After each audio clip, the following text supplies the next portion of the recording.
At the start of March, McDonald's launched a new campaign collaborating with one of New York's biggest street art tastemakers, the Bushwick Collective. From the second the project drew breath, it managed to ruffle the feathers of artists across the globe. This episode takes a look at the role of street art curators and the impact they're having on the scene. My name's Doug, this is Fifth Wall TV.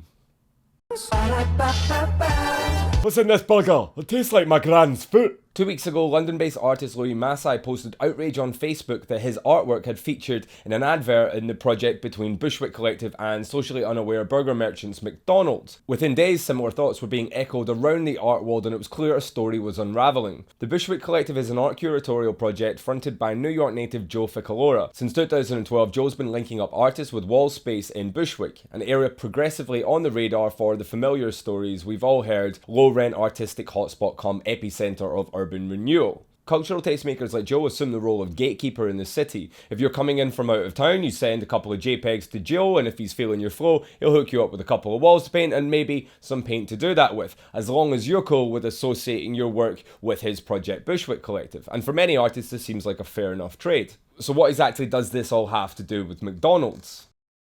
The Dutch region of McDonald's were launching a burger inspired by all things New York. For the project, they linked up with Bushwick Collective, who was going to supply them with artists who would provide original artwork for the video element of their campaign. And so, McDonald's presenting the vibe of Bushwick was born.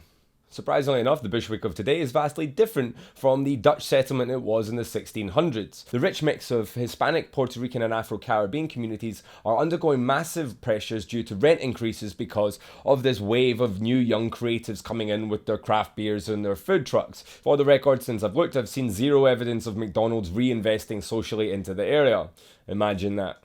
This brings me on to my main point, the ad itself. Multiple artists who had previously painted for Bushwick Collective were now having their work shown in an ad that they had absolutely no awareness of and absolutely no financial compensation for. When an artist paints on the street, the legal parameters of intellectual copyright become a little bit blurred. My issue isn't really though with McDonald's and whether or not they were breaking the law using these artists' work, it's more the willingness at which Bushwick Collective was happy to sell out its associated artist and the notion of its community for the purpose of filling their boots.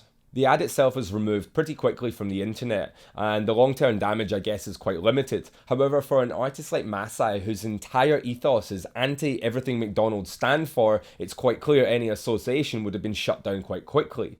I've reached out to Joe from Bushwick multiple times for a comment, statement or an interview, but I've had absolutely no response, which kind of leaves this whole thing as a bit of an unfinished book. I don't know Joe, so I can't comment on whether or not he's a bad guy or whether or not he was springboarding off the back of artists for personal profit. What I do know is that the role of this street art gatekeeper comes with a surprising amount of power. All too often we're seeing this position of power be abused, whether it's offering cheap advertising space to big corporations or monopolizing wall space within communities. For every joker that's trying to sneak a project in through the shadows thinking people won't notice, there's a guy with a blog or a video camera who will not think twice about shining a light on what you're trying to do. Not because we're trying to defamate you or your project, it's quite simply because we believe in this movement and absolutely everything it stands for. In the meantime, Joe from Bushwick Collective, my offer stands indefinitely. Anytime you want to reach out to say your side of the story, I will happily do what I can to give you a platform. My name's Doug, this has been Fifth Wall TV, thank you for watching. 2 weeks until Crystal Ship in Belgium, 3 weeks until New Art in Aberdeen. In the meantime, I'm going to try and squeeze in a quick interview with the German duo Lobros. If you guys are out in Hong Kong just now, have a great time. I'm really sorry I can't be there. Stay locked in this channel for loads of content coming up. Till next time.